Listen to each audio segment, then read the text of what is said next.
कैसे हो बच्चों? बढ़िया। बेटा आज पढ़ेंगे चुंबकीय प्रेरण और you can say in English inductance या फिर इंडक्शन। तो चुंबकीय प्रेरण बेटा कितने प्रकार का होता है? चुंबकीय प्रेरण दो प्रकार का होता है, स्वप्रेरण और अन्योन्य प्रेरण, मतलब self induction and mutual induction. अब बात कर लेते हैं टॉपिक क्यों पढ़ रहे हैं, क्योंकि बेटे ये टॉपिक हमारे एग्जाम में आने वाला है। 12th क्लास फिजिक्स 2023 एग्जामिनेशन में आपका ये टॉपिक बनने वाला है, तो इस टॉपिक को जरा ध्यान से समझ लेना। और एग्जाम में बने या ना बने और बात है, लेकिन आपको ये टॉपिक आना चाहिए। बहुत इन्फॉर्मेटिव टॉपिक है बेटा, बहुत कुछ सिखाता है टॉपिक हमें। यस, तो फैराडे भाई साहब ने जो स्टार्टिंग की थी ना, तो उसके आगे थोड़ा सा चले तो ये टॉपिक बने और इम्पोर्टेंट टॉपिक है। वीडियो को शुरू से लास्ट तक देखें, वीडियो अच्छी लगे लाइक करें, अगर वीडियो पर नए हैं तो वीडियो को सब्सक्राइब करें। ठीक है, बिना टाइम गवाए वीडियो को शुरू करते हैं। ठीक, तो बेटा चुंबकीय प्रेरण को समझने से पहले हमें पता होना चाहिए कि चुंबकीय फ्लक्स क्या होता है। वैसे आप जानते हैं चुंबकीय फ्लक्स, अगर नहीं जानते हैं आई विल एक्सप्लेन। देखो तो बेटा ये तो हम जानते हैं, सब बच्चे जानते होंगे, हाई स्कूल से जानते होंगे कि क्षण चुंबक के दो पोल होते हैं एन और एस। क्षण चुंबक के दो ध्रुव होते हैं, नॉर्थ और साउथ, उत्तरी ध्रुव और दक्षिणी ध्रुव। और ये भी हमें पता है कि जो चुंबकीय बल रेखाएं होती है वो नॉर्थ से साउथ की ओर जाती हैं। चुंबकीय बल रेखाएं नॉर्थ से साउथ की ओर जाती हैं। चुंबकीय बल रेखाएं नॉर्थ से साउथ की ओर जाती हैं। ये चुंबकीय बल रेखाएं कह लो इन्हें, या फिर चुंबकीय क्षेत्र रेखाएं कह लो, एक ही बात है।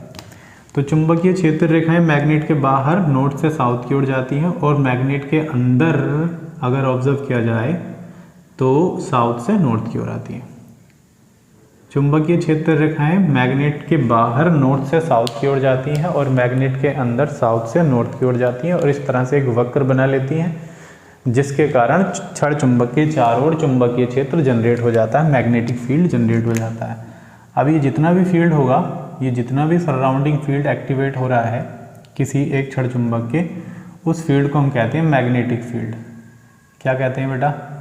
मैग्नेटिक फील्ड कहते हैं। सिंपल सी बात है, इस बात को सब बच्चे याद रखेंगे। वैसे तो पता होगा ना, मोस्ट ऑफ द स्टूडेंट जानते होंगे चुंबकीय क्षेत्र कैसे जनरेट होता है।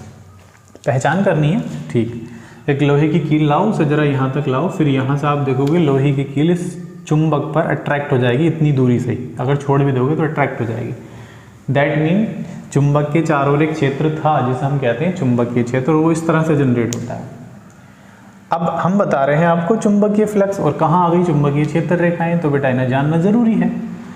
ये जितनी भी चुंबकीय क्षेत्र रेखाएं हैं ना, जितनी भी गिन लो, 1 2 3 4 5 6 7, जितनी भी चुंबकीय क्षेत्र रेखाएं हैं, इन सभी के योग को कहते हैं चुंबकीय फ्लक्स। सिंपल, चुंबकीय क्षेत्र रेखाओं की क्वांटिटी को, संख्या को, योग को चुंबकीय फ्लक्स कहते हैं। सिंपल।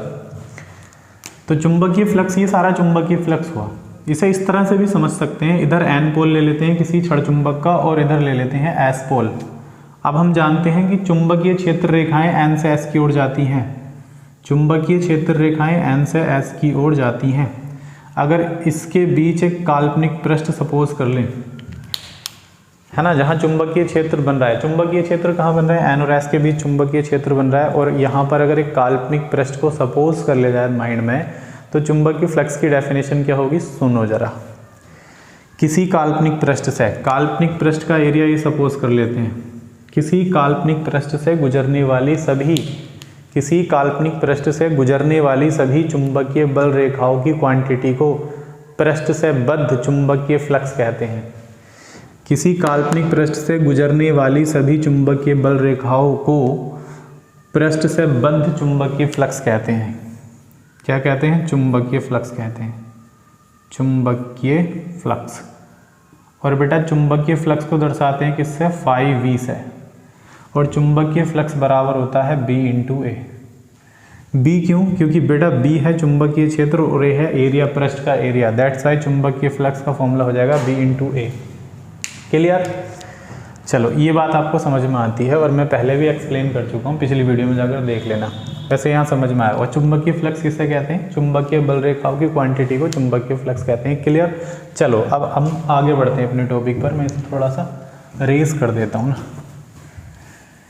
ठीक बेटा, चुंबकीय फ्लक्स सब बच्चे समझ गए हैं।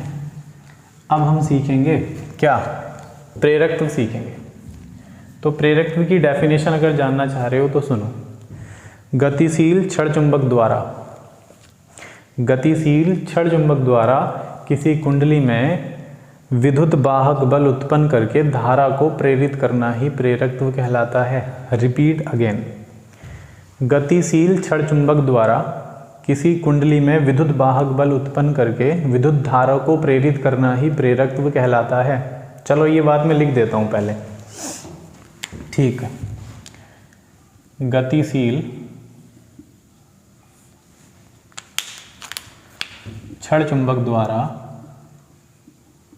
क्षण चुंबक द्वारा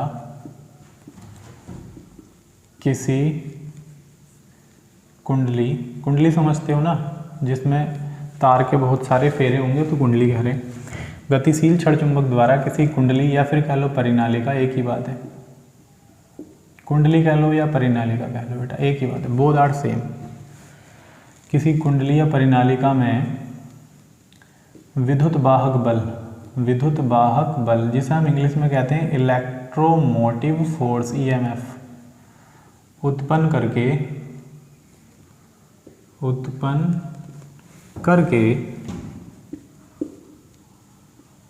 विद्युत धारा को या विद्युत धारा प्रेरित करना,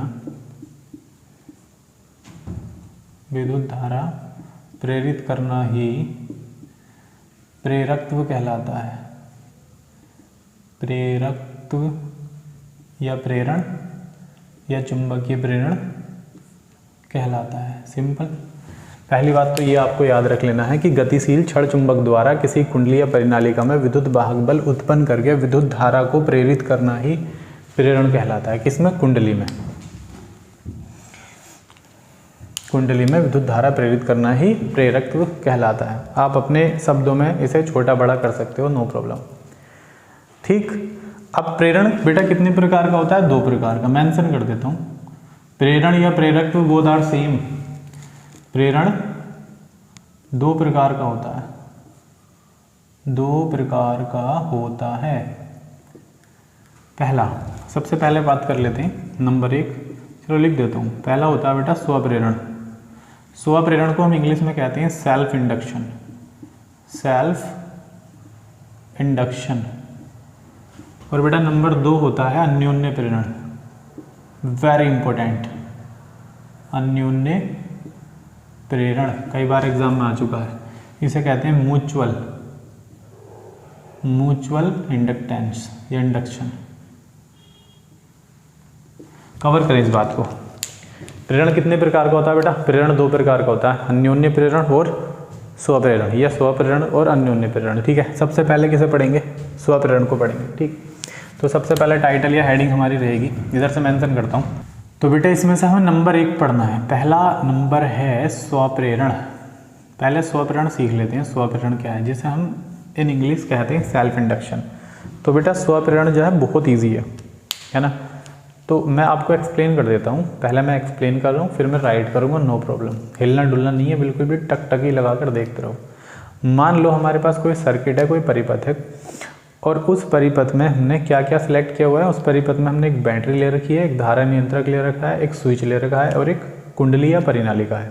ठीक, अब हम उसमें विद्युत धारा प्रवाहित करेंगे और फिर विद्युत धारा के मान में करेंगे चेंज, विद्युत धारा के मान में परिवर्तन। मतलब विद्युत धारा को कभी कम कभी ज़्यादा, कभी कम कभी ज़्यादा। जब ऐसा करते हैं तो परिपथ में एक प्रेरित धारा का निर्माण हो जाता है और इस घटना को कहते हैं स्वप्रेरण। बिल्कुल ही। जब किसी बंद परिपथ में, ध्यान से सुनो, जब किसी बंद परिपथ में विद्युत धारा के मान में किसी भी विधि द्वारा परिवर्तन किया जाता है तो परिपथ में एक प्रेरित धारा का निर्माण हो जाता है। इस घटना को कहते हैं स्वप्रेरण। लिख देता हूँ इस बात को। देखो बेटा, जब किसी बंद परिपथ में, बंद परिपथ माने ऑन, जो सर्किट है वो ऑन होना चाहिए। ठीक है, जब किसी बंद परिपथ में विद्युत धारा के मान में परिवर्तन करते हैं, किसी भी विधि द्वारा परिवर्तन कर लो बेटे, परिवर्तन करते हैं तो परिपथ में एक प्रेरित धारा का निर्माण होता है। प्रेरित धारा का निर्माण हो जाता है, प्रेरित धारा का फॉर्मेशन हो जाता है। इस घटना को या इस प्रक्रिया को, है ना, इस घटना को कह लो या फिर अच्छा रहेगा इस प्रक्रिया को, इस मेथड को क्या कहते हैं बेटा? स्वप्रेरण कहते हैं। ठीक, स्वप्रेरण कहते हैं। समझ आया? नहीं आया? नो प्रॉब्लम, स्ट्रक्चर बनाकर समझाता हूँ बेटा। पहले एक बार पढ़ देता हूँ आपके लिए। जब किसी बंद परिपथ में विद्युत धारा के मान में परिवर्तन करते हैं तो परिपथ में एक प्रेरित धारा का निर्माण हो जाता है। इस प्रक्रिया को स्वप्रेरण कहते हैं।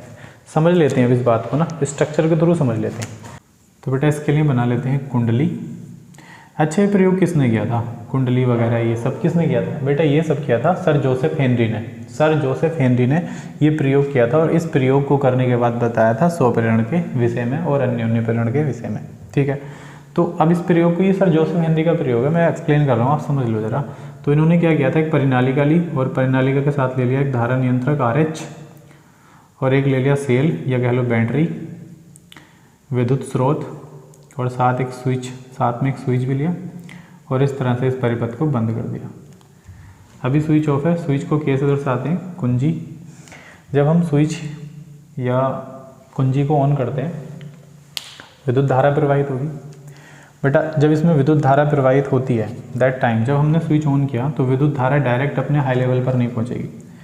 जब भी किसी परिपथ को हम ऑन करते हैं ना तो धारा का मान डायरेक्ट हाई लेवल पर नहीं पहुंचता। हमें लगता है कि बहुत जल्दी धारा का मान हाई लेवल पर पहुंचा है, पर अगर हम इसे स्लो मोशन में देखें, बहुत ज़्यादा स्लो करके देखें, स्लो मो में देखेंगे तो विद्युत धारा डायरेक्ट अपने हाई लेवल पर नहीं पहुंचती है, धीरे धीरे अपने हाई लेवल पर पहुंचती है स्लो मोशन में।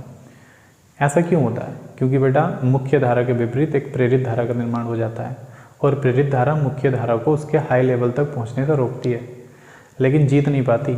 जीतती हमेशा मुख्य धारा है। मुख्य धारा प्रेरित धारा को हराकर अपने हाई लेवल पर पहुंच जाती है और जब मुख्य धारा अपने हाई लेवल पर पहुंच जाती है तो प्रेरित धारा समाप्त हो जाती है। ठीक, मैं एक्सप्लेन कर रहा हूँ, आप चाहो तो इसे लिख सकते हो। देखो, जब किसी परिपथ को ऑन करते हैं तो मुख्य धारा, ये कौन सी धारा बनेगी बेटे? मुख्य धारा। मुख्य धारा प्लस से माइनस की ओर जाएगी, प्लस से माइनस की ओर, यहाँ से निकलेगी इस तरह से और माइनस की ओर रिटर्न करेगी। तो जब किसी परिपथ को ऑन करते हैं या बंद करते हैं, कह लो यहाँ से बंद हो गया ना, ये बंद करना ऑन करना एक ही बात है। तो जब किसी परिपथ को बंद करते हैं तो मुख्य धारा के विपरीत प्रेरित धारा का निर्माण हो जाता है। प्रेरित धारा मुख्य धारा के विपरीत होती है। अगर मुख्य धारा इस डायरेक्शन में बनेगी तो प्रेरित धारा उसके सापेक्ष आगे की डायरेक्शन में बनेगी। इस बात को आप नोट पॉइंट में लिख लें कि प्रेरित धारा मुख्य धारा के सदैव विपरीत होती है। क्लियर? मैं दोबारा रिपीट कर रहा हूँ, आप लिख लेंगे कि जब किसी परिपथ को बंद करते हैं तो मुख्य धारा के विपरीत प्रेरित धारा का निर्माण हो जाता है। मुख्य धारा की विपरीत दिशा में प्रेरित धारा का निर्माण हो जाता है, जो मुख्य धारा को उसके उच्चतम मान तक पहुंचने से रोकती है। उच्चतम मान मतलब समझ लो, पहले विद्युत धारा 0 रहेगी, फिर 1 एम्पियर, फिर 2 एम्पियर, फिर 3 एम्पियर, इस तरह से विद्युत धारा अपने हाई लेवल पर, मान लो अगर 5 एम्पियर विद्युत धारा प्रवाहित कर रहे हैं इस बैटरी से, या 4 एम्पियर, तो 4 एम्पियर तक पहुँचेगी विद्युत धारा, लेकिन थोड़ा रुक कर जाएगी। उसकी वजह क्या है? उसकी वजह है प्रेरित धारा। प्रेरित धारा इसको रोकती है, लेकिन जब ये अपने हाई लेवल पर पहुंच जाती है, जब मुख्य धारा अपने उच्चतम मान पर पहुंच जाती है तो प्रेरित धारा समाप्त हो जाती है। बोल रहे हो? चलो लिखवा देता हूँ। जब किसी परिपथ में मुख्य धारा को प्रवाहित किया जाता है तो मुख्य धारा के विपरीत दिशा में प्रेरित धारा उत्पन्न हो जाती है, जो मुख्य धारा को उसके उच्चतम मान तक पहुँचने से रोकती है। लेकिन जब मुख्य धारा अपने उच्चतम या हाईएस्ट लेवल पर पहुँच जाती है तो प्रेरित धारा समाप्त हो जाती है। क्लियर? अच्छा, एक चित्र और बना देता हूँ आपके अंडरस्टैंडिंग के लिए। इसी को मैं दोबारा बना रहा हूँ इस स्ट्रक्चर को। ये धारा नियंत्रक है, ये हमारे पास बैटरी है और ये स्विच। अब मैंने स्विच को कर दिया ऑफ। तो बेटा जब स्विच ऑफ करते हैं तो ऐसा नहीं होता है कि विद्युत धारा फटाफट चली जाती है। जब स्विच ऑफ करते हैं तो विद्युत धारा धीरे धीरे धीरे धीरे नीचे अपने डाउन लेवल पर या मिनिमम लेवल पर पहुंचती है। मतलब जब हम स्विच ऑफ करेंगे तो मुख्य धारा नीचे आएगी, बिल्कुल मुख्य धारा गिरेगी। जब हम स्विच ऑफ करेंगे तो मुख्य धारा गिरेगी 4 से 3 पे, 3 से 2 पे, 2 से 1 पे, 1 से 0 पे। तो जब हम किसी परिपथ का स्विच ऑफ करते हैं या परिपथ को खोलते हैं तो मुख्य धारा के विपरीत प्रेरित धारा का निर्माण हो जाता है। फिर प्रेरित धारा का निर्माण होगा। प्रेरित धारा का निर्माण 2 कंडीशन में होगा, एक जब परिपथ को ऑन करेंगे और एक जब परिपथ को ऑफ करेंगे। तो जब परिपथ को ऑफ करते हैं तो मुख्य धारा के विपरीत दिशा में प्रेरित धारा का निर्माण हो जाता है, जो मुख्य धारा के घटने का विरोध करता है या विरोध करती है। अब मुख्य धारा घट रही है तो प्रेरित धारा चाह रही है कि मैं इसे घटने ना दूं, लेकिन ऐसा होगा नहीं, मुख्य धारा तो अपने घटेगी, मतलब खत्म होना है मुख्य धारा। तो प्रेरित धारा 2 कंडीशन में, प्रेरित धारा की वजह से रोक रोक के धीरे धीरे धीरे धीरे धीरे धीरे खत्म करेगी, मतलब अपने लोएस्ट लेवल पर धीरे धीरे भेजेगी, जैसे हाईएस्ट लेवल पर धीरे धीरे लाती है। तो कुछ क्षण के लिए प्रेरित धारा का निर्माण होता है जब स्विच ऑफ करते हैं, और कुछ क्षण के लिए प्रेरित धारा का निर्माण होता है जब स्विच ऑन करते हैं। ठीक, एक ही स्ट्रक्चर है, अलग अलग नहीं है। तो इन दोनों प्रयोगों को मिक्स करके ये निष्कर्ष निकला बेटा जो मैंने पहले लिख दिया। ठीक है, ये 2 प्रयोग किए सर जोसेफ हेनरी ने और एक निष्कर्ष निकाला, और रिजल्ट ये रहा आपके सामने कि जब किसी बंद परिपथ में विद्युत धारा के मान में किसी भी विधि द्वारा, चाहे धारा नियंत्रक ले लो या कोई भी विधि ले लो, किसी विधि द्वारा परिवर्तन करते हैं, परिवर्तन मतलब कम ज़्यादा, तो परिपथ में एक प्रेरित धारा का निर्माण होता है, जिसे प्रेरित धारा या फिर इस प्रक्रिया को स्वप्रेरण कहते हैं। और ये जो प्रक्रिया है, जो मेथड है, इसे स्वप्रेरण कहते हैं। क्लियर? चलो बेटा राइट करो इसे। अब हम पढ़ेंगे क्या, अन्योन्य प्रेरण। हाँ, इससे पहले मैं एक बात और बता देता हूँ बेटा, स्वप्रेरण गुणांक समझा देता हूँ आपको। मैं आपको स्वप्रेरण गुणांक समझा देता हूँ। स्वप्रेरण गुणांक क्या होता है? स्वप्रेरण गुणांक बेटा, स्वप्रेरण गुणांक क्या होता है इसे समझ लेते हैं। हमें पता है जब हम चुंबकीय फ्लक्स में परिवर्तन करते हैं तो विद्युत धारा का निर्माण होता है। मतलब चुंबकीय फ्लक्स जो है विद्युत धारा के समानुपाती है। ये बात आप याद रखेंगे, चुंबकीय फ्लक्स विद्युत धारा I के समानुपाती होता है। मतलब जितना ज़्यादा चुंबकीय फ्लक्स में परिवर्तन होगा उतनी ज़्यादा विद्युत धारा का निर्माण होगा। जितना ज़्यादा चुंबकीय फ्लक्स में परिवर्तन होगा उतनी ज़्यादा विद्युत धारा का निर्माण होता है। मतलब चुंबकीय फ्लक्स विद्युत धारा के समानुपाती है, डायरेक्ट प्रोपोर्शनल है। अगर समानुपाती का निशान हटाते हैं तो बेटा क्या आता है, कांस्टेंट आता है, और उसे हम एल से दर्शाते हैं। समानुपाती का निशान हटा के कांस्टेंट एल आएगा, कांस्टेंट आएगा, उसे हम एल से दर्शाते हैं। अब अगर हमें एल फाइंड करना है यहाँ से, तो बेटा ये आई 5e के बटे में आ जाएगा, तो हम लिख सकते हैं 5e बटा आई। ठीक है, यही है बेटा स्वप्रेरण गुणांक। तो स्वप्रेरण गुणांक क्या है, एल, और इसका मात्रक होता है हेनरी। मात्रक क्या होता है, हेनरी। एच से दर्शा देते हैं हेनरी को, सिंपल। तो स्वप्रेरण गुणांक को दर्शाते हैं एल से, मात्रक होता है हेनरी। स्वप्रेरण गुणांक बराबर, यानी कि एल बराबर था 5e अपॉन आई। इसकी डेफिनेशन देना चाहें तो ऐसे लिख सकते हैं, चुंबकीय फ्लक्स तथा विद्युत धारा के अनुपात को स्वप्रेरण गुणांक कहते हैं। चुंबकीय फ्लक्स तथा विद्युत धारा के अनुपात को स्वप्रेरण गुणांक कहते हैं। इजी, चलो राइट करो, फिर नेक्स्ट पढ़ते हैं। कर लिया? ठीक है, मैं इसे थोड़ा सा मिटा देता हूँ यहाँ से। अब हम अपना लास्ट पढ़ लेते हैं। कौन सा टॉपिक? ये अन्योन्य प्रेरण। अन्योन्य प्रेरण भी बहुत ज़्यादा इंपॉर्टेंट है बेटा, पूरा टॉपिक इंपॉर्टेंट जो मैं आपको पढ़ा रहा हूँ। तो यही राइट कर देते हैं। नंबर 2 में पढ़ेंगे हम अन्योन्य प्रेरण। अन्योन्य प्रेरण या प्रेरकत्व, या कह लो म्यूचुअल इंडक्शन, इसे समझते हैं। तो बेटा ये स्वप्रेरण से ज़्यादा इजी है। तो इसमें क्या करेंगे हम, 2 सर्किट बना लेंगे, मतलब 2 परिपथ का उपयोग करेंगे। 2 परिपथ कैसे? तो एक परिपथ जो होगा बेटा हमारा, उसमें क्या क्या कनेक्ट होगा वो समझ लो। ये क्या है, ये क्या है? चलो मैं इसे 3D वे में दिखाता हूँ, 3D स्ट्रक्चर दिखाता हूँ। हमारे पास क्या है, एक चीनी मिट्टी की, क्या कह लो, एक परिनालिका है, या एक तरह से पाइप जैसा स्ट्रक्चर है चीनी मिट्टी का, और उस पर हमने इस तरह से तार के लपेटे, या तार को लपेटा, तार के फेरे लपेट दिए कई सारे, जिसे हम एन फेरों के नाम से भी जानते हैं ना। इस तरह से ये तार पीछे से जा रहा है और ये आगे से निकल कर आ रहा है, और हम इससे कनेक्ट कर देते हैं एक बैटरी को। अरे जा यार, क्यों परेशान कर रहा है। धारा नियंत्रक ले लो, बैटरी ले लो, स्विच भी ले लो, ठीक, प्लस माइनस कुंजी के। इसके जस्ट पास में एक परिनालिका और बना लेते हैं, like this, same to same. इस पर भी हम तार लपेट देते हैं, ऐसी जल्दी वाला तार लपेटेंगे अब कैसे, और इससे कनेक्ट कर देते हैं जी मीटर को। किसे बेटा? जी मीटर को। तो हमने दो कुंडली यूज़ किए हैं, एक कुंडली में हमने बैटरी का यूज़ किया, दूसरी कुंडली में बैटरी का यूज़ नहीं किया, उसमें हमने सिर्फ जी मीटर लगाया। जी मीटर क्यों लगाया? जानने के लिए कि इस कुंडली में विद्युत धारा प्रेरित होगी या नहीं होगी। तो जब हम इस वाली कुंडली को ऑन करेंगे या इस परिनालिका का स्विच ऑन करेंगे, परिपथ को बंद करेंगे, तो हमें पता है विद्युत धारा प्लस से माइनस की ओर प्रवाहित होना शुरू हो जाएगी। विद्युत धारा जिसे आई से दर्शाते हैं वो प्लस से माइनस की ओर प्रवाहित होना शुरू हो जाएगी, है ना। तो जब किसी कुंडली के स्विच को ऑन करते हैं तो उसमें विद्युत धारा प्रवाहित होना शुरू हो जाती है। विद्युत धारा की दिशा देखो बेटे, विद्युत धारा पीछे से आगे की ओर आ रही है, लाइक दिस। विद्युत धारा ऐसे पीछे की ओर जाकर आगे की ओर आ रही है। अंगूठा जिधर होता है उधर नॉर्थ बनता है, तो इधर बनेगा नॉर्थ और इधर बनेगा साउथ। दिशा भी पता लगा लेंगे बेटा। देखो, दिशा पता लगाने का बिल्कुल सिंपल वे है। चुंबकीय क्षेत्र की दिशा पता लगाना है बिल्कुल सिंपल तरीके से। जिधर को विद्युत धारा प्रवाहित हो रही है अपने फिंगर्स करो और घुमा के ले आओ। विद्युत धारा पीछे से आगे की ओर आ रही है, विद्युत धारा पीछे से जाकर आगे की ओर आ रही है। अंगूठा जिधर होता है उधर नॉर्थ बनता है, दूसरी साइड तो साउथ बनेगा। और नॉर्थ और साउथ क्यों बन रहा है? क्योंकि बेटा जब किसी तार में विद्युत धारा प्रवाहित की जाती है तो तार के चारों ओर चुंबकीय क्षेत्र बन जाता है, और चुंबकीय क्षेत्र की दो ही दिशाएं होती हैं, नॉर्थ और साउथ।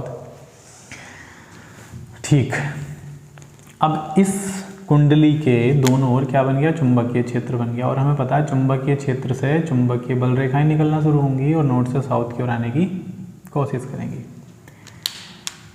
तो जब किसी परिनालिका में, जब किसी तार में विद्युत धारा प्रवाहित करते हैं तो तार के चारों ओर चुंबकीय क्षेत्र जनरेट होता है। ये बात आपको पता है? पता नहीं है तो याद रखना, ठीक। जब भी किसी तार में विद्युत धारा प्रवाहित करेंगे तो तार के चारों ओर चुंबकीय क्षेत्र बनेगा। हमने परिनालिका का यूज़ किया है, चुंबकीय क्षेत्र बना, इधर एन इधर एस, ठीक। अब चुंबकीय क्षेत्र बना है तो चुंबकीय फ्लक्स भी निकलेगा। चुंबकीय क्षेत्र जो बना है वो चुंबकीय फ्लक्स से ही बना है। जितनी भी चुंबकीय क्षेत्र रेखाओं की क्वांटिटी होती है चुंबकीय फ्लक्स कहते हैं, पहले एक्सप्लेन कर चुका हूँ। अब हमें क्या करना है? इस चुंबकीय फ्लक्स में चेंज करना है, और चेंज करने के लिए हमने धारा नियंत्रक RH का यूज़ कर रखा है।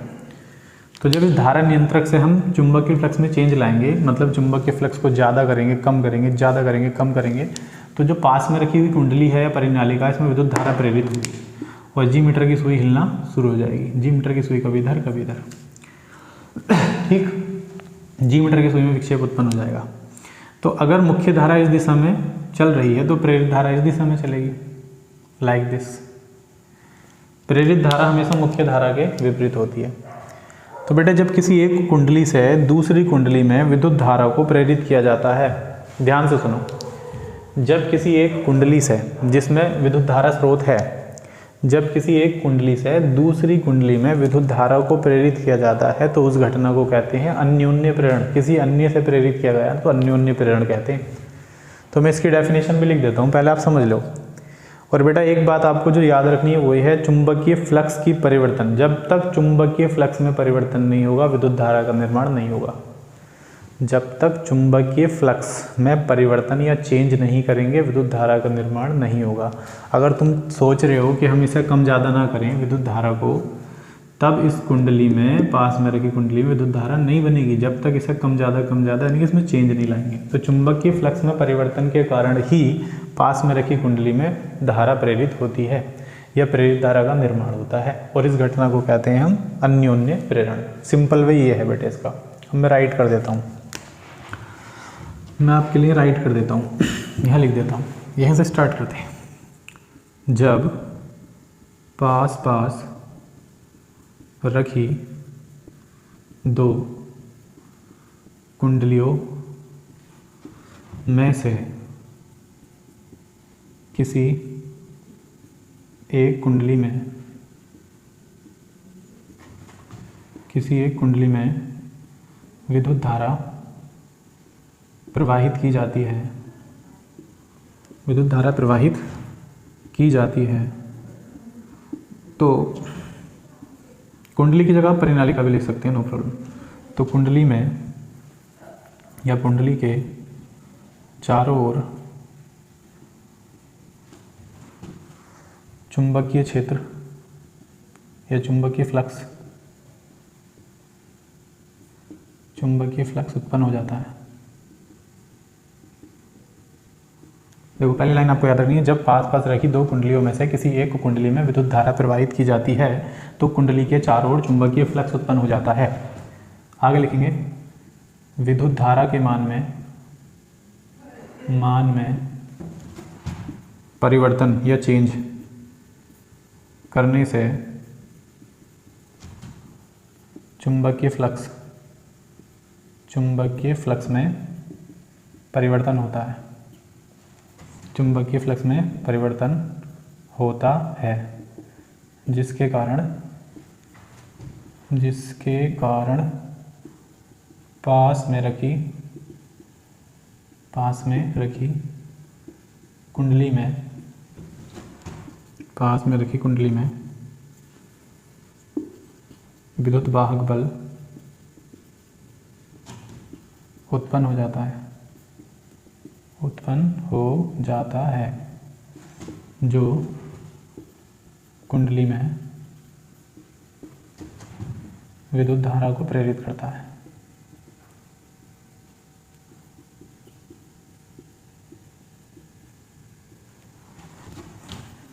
इस प्रक्रिया को या इस घटना को अन्योन्य प्रेरण कहते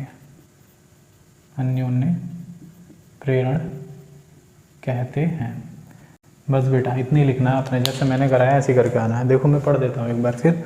जब पास पास रखी दो कुंडलियों में से किसी एक कुंडली में विद्युत धारा प्रवाहित की जाती है तो कुंडली के चारों ओर चुंबकीय फ्लक्स उत्पन्न हो जाता है। विद्युत धारा के मान में परिवर्तन करने से चुंबकीय फ्लक्स में परिवर्तन होता है जिसके कारण पास में रखी कुंडली में विद्युत वाहक बल उत्पन्न हो जाता है जो कुंडली में विद्युत धारा को प्रेरित करता है या प्रेरित विद्युत धारा का निर्माण करता है। इस प्रक्रिया को अन्योन्य प्रेरण कहते हैं। Simple, easy. ठीक इस तरह से स्ट्रक्चर बनाकर आप इस बात को लिख देंगे। अब हम देख लेते हैं अन्योन्य प्रेरण गुणांक क्या होता है। यहाँ एक्सप्लेन कर देता हूँ अन्योन्य प्रेरण गुणांक के बारे में। अन्योन्य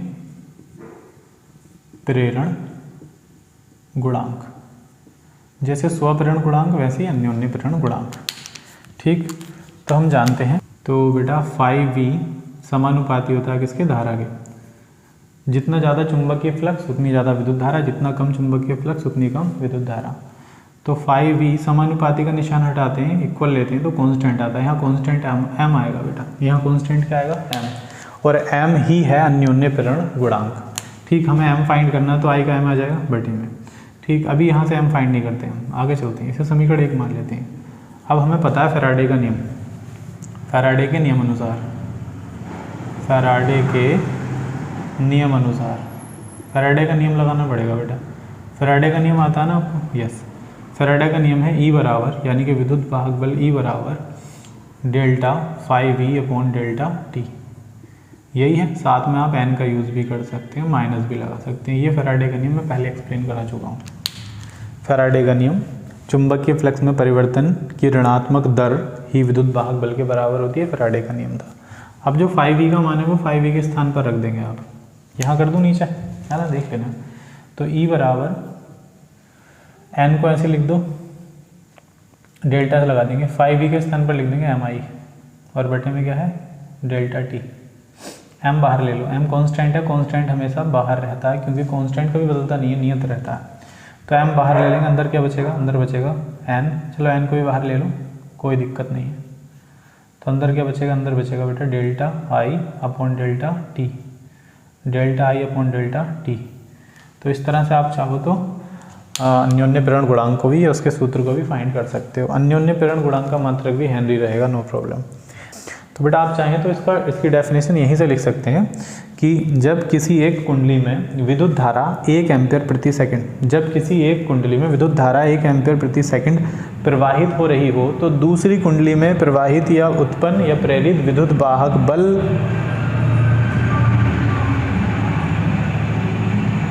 ओहो चला जा जा जा जा जा